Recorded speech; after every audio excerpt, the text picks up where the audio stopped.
ñu am coowal 94 milliards sa benn partenaire bi nga xam ne defe naa yéen àndoon ci présidentielle ba passé soulevé ko dénoncé ko en tout cas daal di ci cité ay nit ba tey finalement yóbbu nañ ko assemblée nationale mais dafa mel ni narul jur dara am na ay benn commission bu ñu yëkkati woon ba loolu yëpp li fa génnee yëpp xam nañ ko léegi ban regard nga ci am. waaw ñun dañu intéressé wu trop ci lépp loo xam ne lii koom-koomu Sénégal la. réew mi bu doyee dafay fonctionner normalement bu dee député koo xam ne dañ ko élire mu nekk député dafa yëkkati coow ne am na luubal bu am ci téeméeri milliards bu manqué juróom benn nañu ko xool réaction normale bu état normal mooy ubbi gëstu ci loolu. li nga war a njëkk a def même bu dee du député simple citoyen sax bu yëkkatee ne man am naa ay firnde ni am na lu ñuy luubal lu toll ci noonu ci alal li ngay def mooy nga ubbi enquête jox ko ku mel ni IGE mu def rapport ñu jël rapport bi publier ko ñépp xam wax ji lan la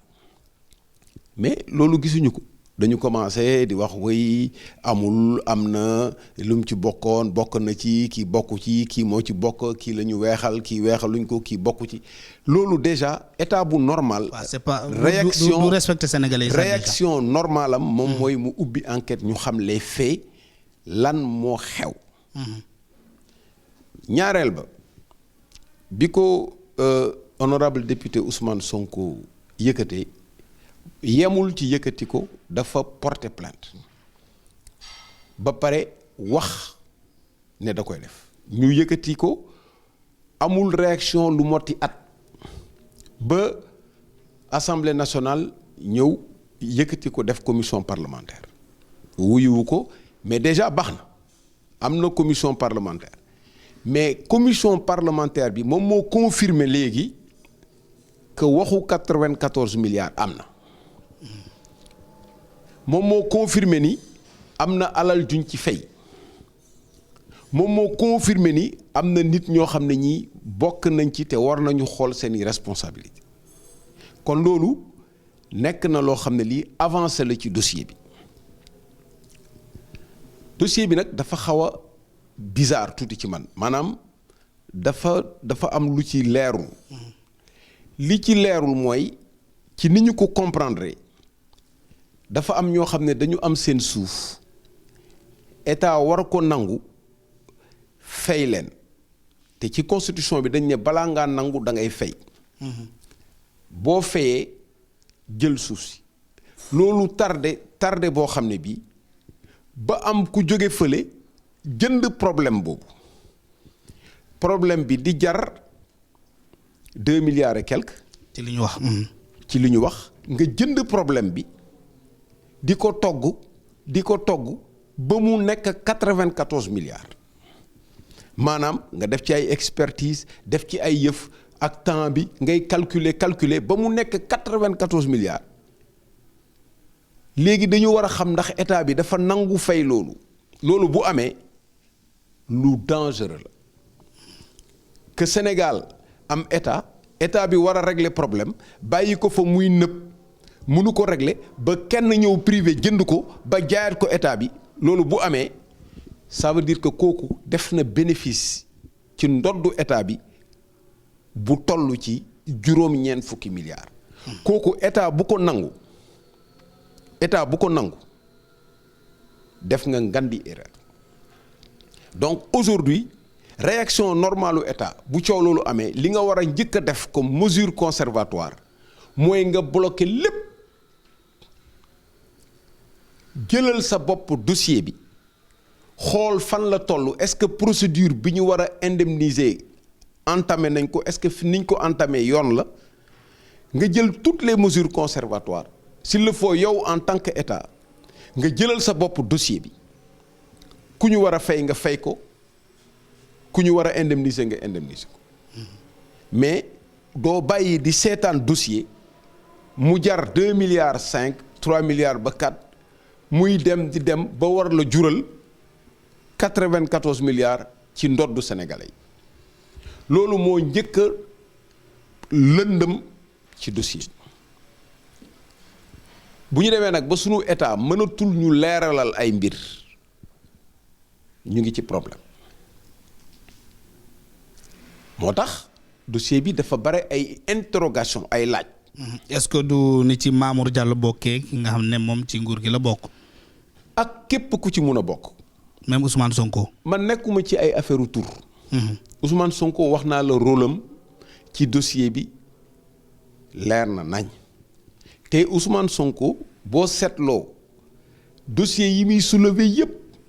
coow li mooy bare rek waaye li mu waxagum ci wàllu fond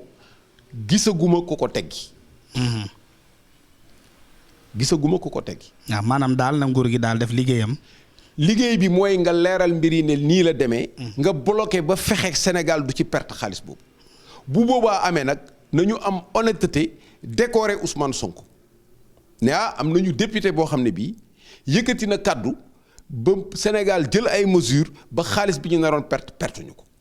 mais est-ce que am nga yaakaar ne kon nguur gi dina am taxawaay bu mel noonu léegi ginnaaw ne plainte dugal nañu ko.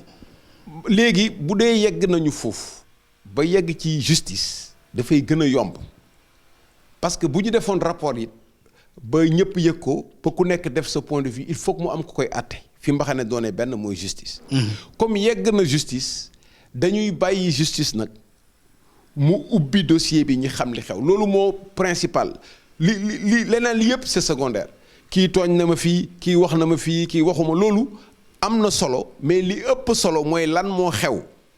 ak est-ce que Sénégal daf ciy ñàkk xaalis bu ci naree ñàkk xaalis naka la ñuy def ba du ko ci ñàkk boo amee dossier mu yéex état bi fayu la nga am ci préjudice dafa am yoon boo war a topp da ngay bind agence judiciaire de l'état nga ne leen man de état bi amal na ma préjudice parce que dañ ma war a defal expropriation defuñu ko wala def nañ ko fayuñu maa ngi perte temps ñu évaluer préjudice bi daal di ne état bi am nga astreinte da ngay fay 10 000 francs par jour ba nga koy def te puis dommage intérêt c'est temps ñu calculer ko ñu fay la. waaye jël dossier jaay ko intermédiaire mu luxus ko ba mu multiplier wu par 37. loolu c'est un scandale. Ouais. donc première interrogation bi mooy est-ce que boobu dossier rek la dañu war a xam lan mooy préjudice global bi ñaata dossier moo jaar ci yoon boobu loolu état bi war na ko leeral. ensuite ñu xool ñi ci tudd ñëpp lan moo ci seen responsabilité. ku ci ne lan nga ci def bu dee jël nga ci 1 franc ñu sanctionné la ak ku mu munti doon waaye mënuloo jël dossier concentré ko ci koo xam ne kii dafa dénoncé te 1 franc jëlu ko ci kenn jiñu ko ci 1 franc bu mu jël nga ne da ngay concentré loolu te lu ne njomb ne fi muy alal jurul jeex boo xam ne Sénégal daf ko nar a fay. ñetteel bi nag mooy nga jël ay mesures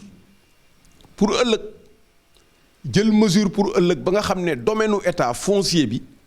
ñu am organes yu ñu koy gérer yoo xam ne c'est des organes autonomes benn loolu dafa am solo ensuite spéculation foncière bi ñu fexe lu ñu koy rendre mu nekk délit am na façon yu spéculation foncière yoo xam ne yi dañ ko war a sanctionner parce que suuf si ñépp a ko bokk Sénégal ñetteel bi nag mooy état dafa war a am bëtam mu teg ko ci alalam nga xam ne yenn transaction yi boo koy def avant ñu koy valider il faut ñu jox état benn délai boo xam ne bii mun na opter pour jënd ko bu dee da nga jënd dara nga wàññi ko pour bañ a fay ay taxes wala da nga def dara wala da nga jël dara nga xam ne da nga ciy def spéculation bu ñu ko dugalee ci état bi ñu may état délai pour moom ci boppam bu ko neexee mu jënd ko loolu dafa am ci réew yu bare donc réforme yooyu la ñu war a def.